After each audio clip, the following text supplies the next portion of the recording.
আরেকটা দলেরও নেতৃবৃন্দ বলতেছেন তারাও দুর্নীতিমুক্ত দেশ গড়বেন। ভালো কথা, চ্যারিটি স্টার্টস ফ্রম হোম। ভালো কাজ নিজের ঘর থেকে শুরু করতে হয়, সেটার প্রমাণ আগে দেন। ৪৯ জন ঋণ খেলাপি যাদেরকে বগলের নিচে নিয়ে নির্বাচন করছেন, আগে তাদেরটা বাতিল ঘোষণা করেন। যদি সাহসিকতার সাথে এটা করতে পারেন, জনগণ কিছুটা বিশ্বাস করবে, হ্যাঁ ওনাদের সদিচ্ছা আছে। আর যদি ঋণ খেলাপিদেরকে বগলের তলে রাইকা বলেন যে আমরা দুর্নীতিমুক্ত দেশ গড়ব, তাহলে বিষয়টা এমন হবে যে আপনারা যা বলেন তা করেন না, আর যা করেন তা বলেন না। আমরা ওইটা চাই না। দেশবাসী সবাইকে জানে চিনে, কিছু মানুষ মাথা গরম হয়ে গেছে। গাজীপুরে চৈত্র মাস, তাই না? হ্যাঁ, গাজীপুরে চৈত্র মাস। এখন কি মাস? তো মাঘ মাসে মাথা এত গরম কেন? চৈত্র মাসে তাহলে কি হবে? এখানে হামলা, ওখানে হামলা, এখানে আগুন দেয়, ওখানে মানুষ খুন করে, শেষ পর্যন্ত কাউকে না পাইলে নিজেরটাই খুন করে। এ কি রে ভাই? Morning shows the day. তারা ক্ষমতায় গেলে কি করবে এখনই জাতিকে জানাই দিচ্ছে। একটা মানুষ নিরাপদে বাংলাদেশে থাকতে পারবে না, একজন ব্যবসায়ী নিরাপদে ব্যবসা করতে পারবে না, একজন শ্রমিক নিরাপদে রাস্তায় চলাচল করতে পারবে না, একজন কৃষক সে শান্তিতে তার মাঠে ফসল ফলাতে পারবে না। এরা সবার শান্তি তছনছ করে দেবে। এই অশান্তির বিপক্ষে আমাদের শান্তির আওয়াজ, দুর্নীতির বিরুদ্ধে আমাদের সততার আওয়াজ, বেকারত্বের বিরুদ্ধে আমাদের কাজের আওয়াজ, লুটপাটের বিরুদ্ধে আমাদের রাষ্ট্রের সম্পদের পাহারাদারি করার আওয়াজ। ৫৪ বছর এক এক করে পার করেছি। এই ৫৪ বছরে দেশ এবং জাতির কোনো উন্নয়ন হয় নাই, একথা আমি কখনো বলি নাই, বলবো না। উন্নয়ন হয়েছে দুই ধরনের, একটা জনগণের আর একটা রাজনৈতিক নেতাকর্মীর। জনগণের উন্নয়নটা করতে গিয়ে রোডের বদলে বাঁশ ব্যবহার করা হয়েছে, সিমেন্টের বদলে ছাই ব্যবহার করা হয়েছে। জনগণের উন্নয়নটা করতে গিয়ে বাংলাদেশ থেকে ২৮ লক্ষ কোটি টাকা শুধু ১৫.৫ বছরে বিদেশে পাচার করা হয়েছে। দেশের বুকে মাটির নিচে কত বস্তা আছে তা আমরা জানি না। এই ৫৪ বছরে বহু দলের রাজনৈতিক নেতা নেত্রীরা দেশ পরিচালনা করেছেন। তারা যখন প্রথম ক্ষমতায় বসেছেন, তারা যে পরিমাণ সম্পদশালী ছিলেন, ৫ বছর, ১০ বছর, ১৫ বছর পরে এই সম্পদ ৭০০-৮০০ গুণ বেড়ে গেছে। এবং সবার বাপের বাড়ি যাই হোক, শ্বশুর বাড়ির সম্পদ হু হু করে বেড়েছে। সবার শ্বশুর বাড়ি ধনী, বাপের বাড়ি একটু গরিব। সাহস করে না, মনে করে বাপের বাড়ির কারণে আমি অবৈধ সম্পদ যদি চালান দেই, ও মরবে, আমারও মারবে। এই জন্য শাশুড়ি, শ্বশুর, ননস, তারপরে এইরকম যারা আছে, জেঠু, শালা, শালিকা, শালার বউ, বউয়ের বাচ্চা, সবগুলোর নামে সম্পদ করেছে। এক সময় ওরা আবার বলে যে এই সম্পদ তো তোমার না, বিপদের সময় পাহারা দিয়েছি, এখন তুমি কে? তোমাকে আমি চিনি না, সম্পদ এটা আমার। তখন অনেকে আবার আত্মহত্যা করে, অনেকে আবার পাবনায় গিয়ে আশ্রয় নেয়, অনেকে মনের দুঃখে দেশ ছেড়ে চলে যায়, ববগুড়ে হয়ে ঘুরায়, আর অনেকে দেশ ছাড়তে গিয়ে কলাপাতার উপরেও শুয়ে থাকে। সেই ঘটনা ঘটে নাই বাংলাদেশে? ঘটেছে। আবার অনেকে খালে বিলে ছোট্ট নৌকাতে পালাতে গিয়ে একসাথে জুড়ায় জুড়ায়ও ধরা পড়েছে। এত বেজ্জতির জীবন, এটি কোনো মানুষের জীবন হতে পারে না। যারা মানুষের সম্পদ চুরি করে, আল্লাহ তাদের উপর থেকে প্রতিশোধ গ্রহণ করেন। এটি হচ্ছে খোদাই প্রতিশোধ। এই জন্য দফায় দফায় তারা লাঞ্ছিত হয়েছে। প্রিয় গাজীপুরবাসী, কথা আজকে বেশি বলবো না, এই মাঠেই কথা বলে গেছি কিছুদিন আগে। এটি একটি সত্যিকার অর্থের শিল্প এলাকা। পুরা গাজীপুরটাই এখন শিল্প এলাকায় পরিণত হয়েছে। কিন্তু সমস্যা এখানে সীমাহীন। শিল্প যেখানে থাকবে, পরিকল্পনাও সেখানে থাকবে, শৃঙ্খলা সেখানে থাকবে, কাজ সেখানে থাকবে, উন্নয়ন সেখানে থাকবে, নিরাপত্তা সেখানে থাকবে। এই শিল্প এলাকায় কমপক্ষে 40 লক্ষ কর্মচারী কর্মকর্তা কাজ করেন, কিন্তু তাদের জীবনে না আছে নিরাপত্তা, না আছে শৃঙ্খলা, না আছে তাদের একটু স্বাস্থ্য সেবা পাওয়ার কোনো অধিকার। আমরা আপনাদেরকে ইনশাআল্লাহ বলে যাচ্ছি, ইনসাফের বাংলাদেশ যদি কায়েম হয় আপনাদের বুথে 13 তারিখ থেকে, তাহলে আর আপনাদের উপর বেইনসাফি করা হবে না ইনশাআল্লাহ। এই শিল্প এলাকাকে শিল্পর মতো করেই ইনশাআল্লাহ সাজানো হবে। এটি যেন শিল্পের একটি সাজানো বাগান, সেরকম করে ইনশাআল্লাহ সাজানো হবে। আমার শ্রমিক ভাই বোনেরা, বিশেষ করে গার্মেন্টস শ্রমিক যারা, আমি মাঝে মধ্যে হুট করে কিছু গার্মেন্টসে আমি ঢুকে যাই বাস্তব অবস্থাটা দেখানোর জন্য। কোনো সময় জানাইয়া আসি, কোনো সময় না জানাইয়াও ঢুকি বাস্তবে অবস্থা দেখার জন্য। বহুবিধ সমস্যা, সকল মালিকের দৃষ্টিভঙ্গি সমান নয়। অনেকে সম্মানের সাথে তার শ্রমিকদেরকে রেখেছেন, এ সংখ্যাটা বড় কম। বেশিরভাগ ক্ষেত্রে শ্রমিকদের সম্মান দেওয়া হয় না, বিশেষ করে মাদেরকে সম্মান দেওয়াই হয় না। তাদের সেখানে বেতন বৈষম্য আছে, পুরুষের এক ধরনের, মহিলাদের আরেক ধরনের, কাজ কিন্তু সমান। এই সমস্ত বৈষম্যকে আমরা সমান করে ফেলবো ইনশাআল্লাহ। এই ক্ষেত্রে বৈষম্য রাখবো না।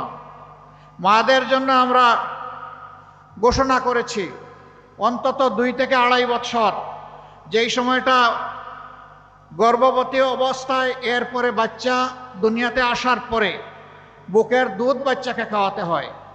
সেই সময় ইনশাআল্লাহ পর্যায়ক্রমে প্রথমে সরকারি থেকে শুরু হবে, তারপরে বেসরকারিতে যাবে। মায়েরা কাজ করবেন দৈনিক 5 ঘন্টা, বাকি 3 ঘন্টা তার বাচ্চাকে সময় দেবেন। এটা বাচ্চার অধিকার। অনেকে বলে এটা কেমন কথা, ওদের তো আয় রোজগার কমে যাবে। অবশ্যই কমবে না। বাকি 3 ঘন্টার স্যালারি দিবে সরকার, সমাজসেবা অধিদপ্তর। এটি সরকারের নৈতিক দায়িত্ব, দিতে হবে। একটা সুস্থ মা, একটা সুস্থ শিশু, আগামী দিনে সুস্থ সমাজ। এই সুযোগ, এই সম্মান তাদেরকে দিতে হবে। অনেক মা 8 ঘন্টা ঘরের বাইরে অবুঝ বাচ্চা রেখে থাকতে পারবেন না, এই জন্য চাকরি ছেড়ে দেন। আমরা চাই মায়েরা চাকরিতেও থাকবেন, আবার বুকের সন্তানকেও জড়াইয়া ধরবেন। শুধু তাই না, শিল্প এলাকায় আমরা সংখ্যা নির্ধারণ করে দিব যে এত সংখ্যক মহিলা থাকলে সেখানে অবশ্যই তাদের বাচ্চাদের জন্য ডে কেয়ার সেন্টার থাকতে হবে। মা কাজের ফাঁকে 8 ঘন্টা সেখানে গিয়ে বাচ্চাকে দুধ খাওয়াবে, তার খবর নেবে। বাকি ওখানে নার্সিংয়ের জন্য যারা থাকবে তারা তার কেয়ার নেবে, যাতে নিশ্চিন্তে একজন মা তার সন্তানেরও ন্যূনতম হক আদায় করতে পারেন, আবার তার পেশাগত দায়িত্বও পালন করতে পারেন।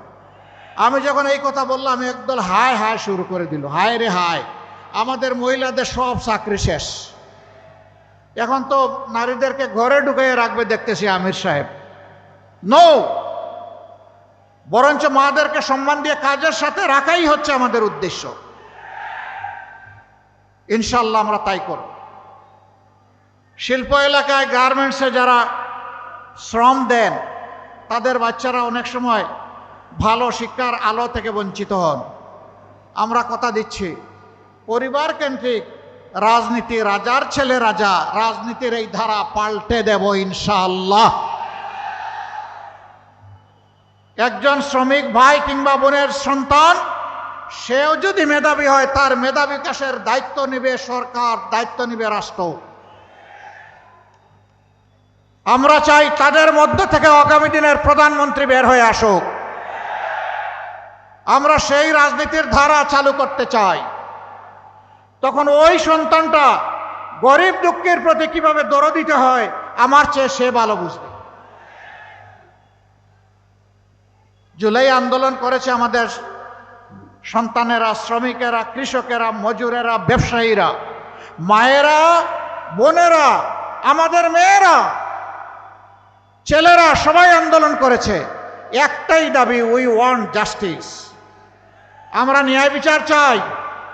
সমাজে যখন ন্যায় বিচার প্রতিষ্ঠিত হবে, প্রত্যেকটি মানুষ, প্রত্যেকটি এলাকা তার অধিকার পেয়ে যাবে। গাজীপুর ঘনবসতিপূর্ণ একটা শিল্প এলাকা। এই এলাকার রাস্তাঘাট, ড্রেনেজ সিস্টেম, সুপেয় পানির সার্কুলেশন, গ্যাস সরবরাহ, সাস্টেইনেবল ইলেকট্রিসিটি সাপ্লাই, সব কিছুতেই সমস্যা আছে। অথচ এই গাজীপুর বাংলাদেশের জিডিপিতে বিশাল অবদান রেখে চলছে। যার যেমন অবদান তাকে তেমন মূল্যায়ন করতে হবে, এর নাম ইনসাফ। সবাইকে গলা কেটে সমান করে দেওয়ার নাম ইনসাফ নয়। যার যেটা ন্যায্য পাওনা তার হাতে সেটাই তুলে দিতে হবে ইনশাআল্লাহ। আমাদের এই মানুষগুলো সেদিন কারো কাছে মিছিল করে বলে নাই দে দে চাঁদা দে, এটা কেউ বলেছিল? কেউ মিছিল করে বলেছিল দে দে বেকার ভাতা দে বলেছিল?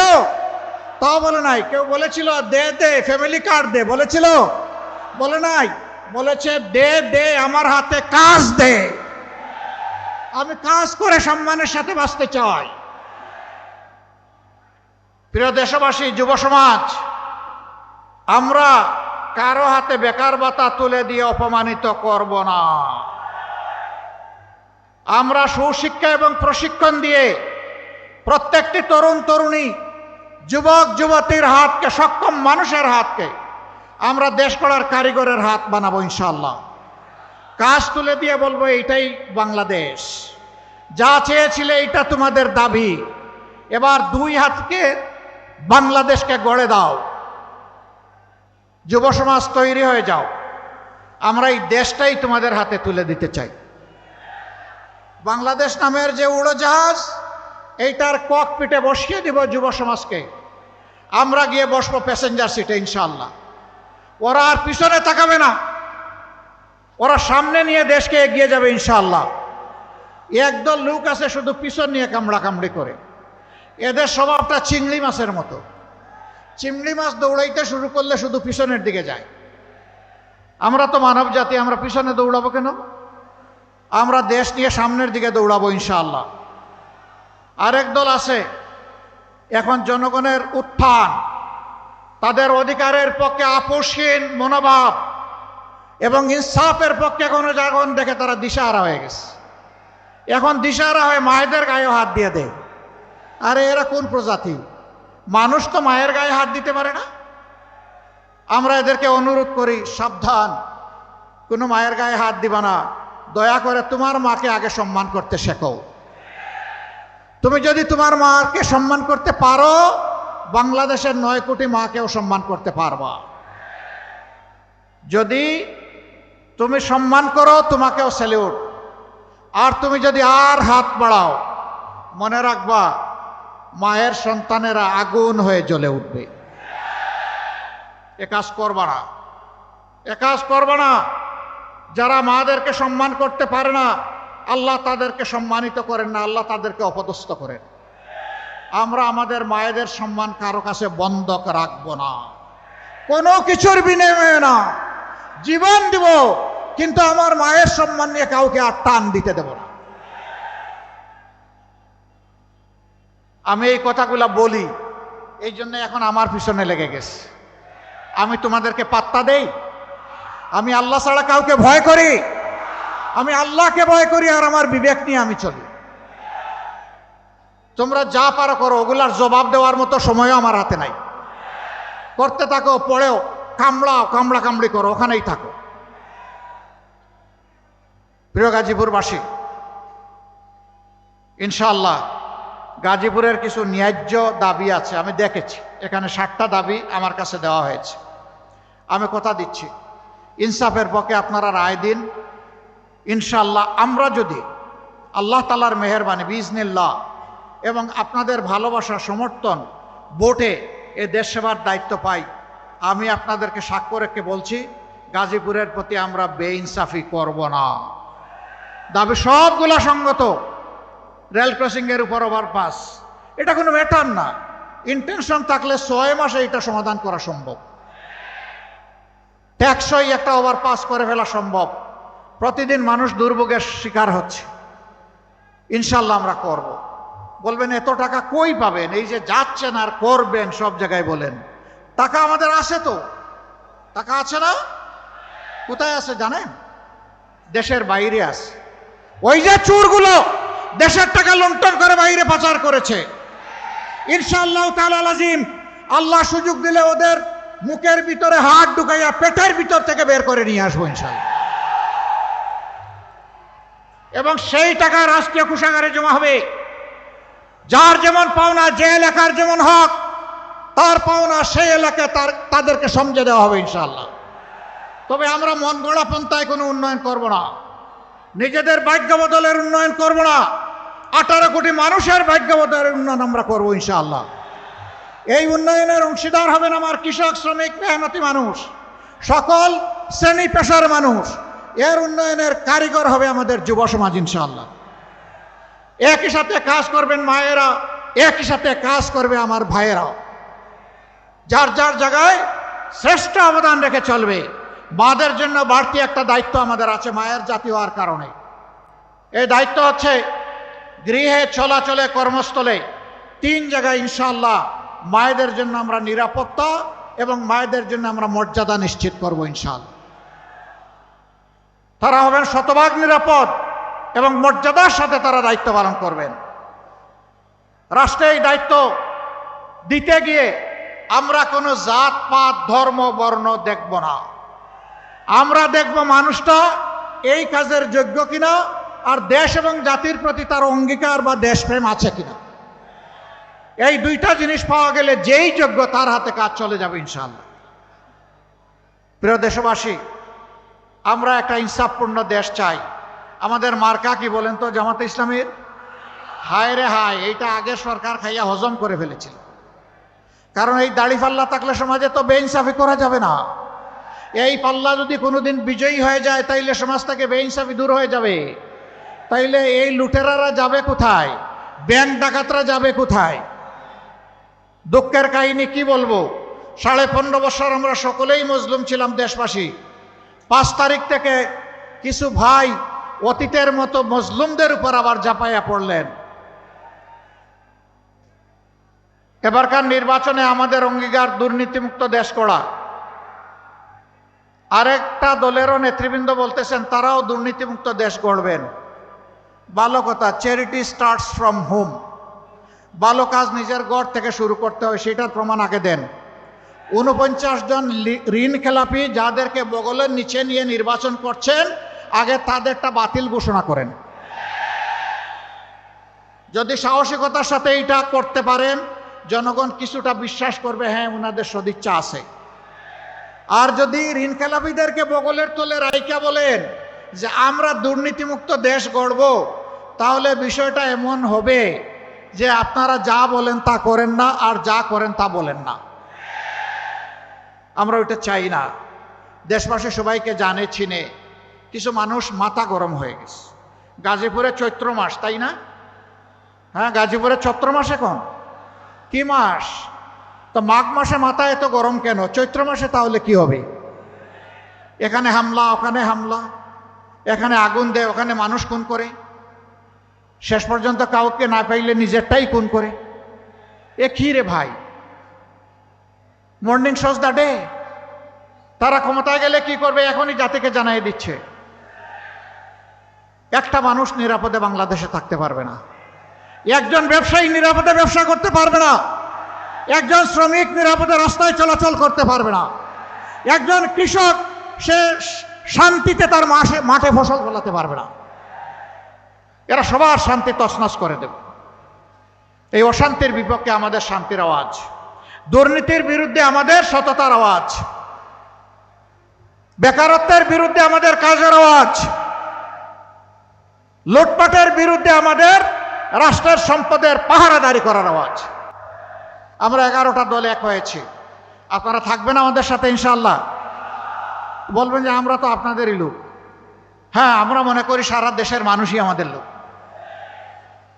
আমি স্পষ্ট ঘোষণা দিচ্ছি, বারবার দিতে থাকবো, আমি জামাতে ইসলামীর বিজয় চাই না। আমি চাই দেশের 18 কোটি মানুষের বিজয়। 18 কোটি মানুষের বিজয় হলে এর অংশীদার হব আমরা সবাই ইনশাআল্লাহ। ভাই বোনেরা, আমরা কোনো দলীয়, কোনো পারিবারিক, কোনো গোষ্ঠীগত সরকার আর এই দেশে দেখতে চাই না। এরা আমাদের 12টা বাজিয়েছে, এরা দেশে বারবার ফেসিবাদ উপহার দিয়েছে, এরা আমাদের ব্যাংক ডাকাতি করেছে, শেয়ার মার্কেট লুট করেছে, দুর্নীতির মহারাজ্যে পরিণত করেছে। ওই শাসন আমরা আর দেখতে চাই না। এখন চাই জনগণের শাসন, এখন চাই ঐক্যের শাসন, এখন চাই ঐক্যবদ্ধ বাংলাদেশ। 11টা দল আমরা এক হয়েছি। এই গাজীপুরে 5টি আসন আছে। আমি 5টি আসনে 11 দলের পক্ষ থেকে আমাদের যারা প্রার্থী তাদের হাতে আমি এখন প্রতীক তুলে দেব। আপনারা আমাদের সঙ্গে থাকবেন। 12 তারিখ বিজয়ের মালা ইনশাল্লাহ পরিয়ে তারপরে ঘরে যাবেন, ভোটের হিসাব নিয়ে ঘরে যাবেন। ভোটের দিকে কেউ যদি অন্যায়ভাবে হাত বাড়ায় সেই হাত স্তব্ধ করে দিতে হবে। পারবেন? হ্যাঁ, 4টা নির্বাচনে মনের মতো করে ভোট দিতে পারেন নাই। যুব সমাজ জীবনে একটা ভোটও দিতে পারে নাই। কোনো ভোট ডাকাত আসলে ছেড়ে দেবেন না। ওই স্লোগান চল, আমার ভোট আমি দিব, তোমারটাও আমি দেবো, এই দিন শেষ। এখন তোরটা তুই দে, আমারটা আমি দেব। যুব সমাজ কাউকে ক্ষমা করবে না। চরম ফ্যাসিস্টকে ক্ষমা করে নাই, খালি হাতে বুক চিতিয়ে ফ্যাসিস্টকে বিদায় করেছে।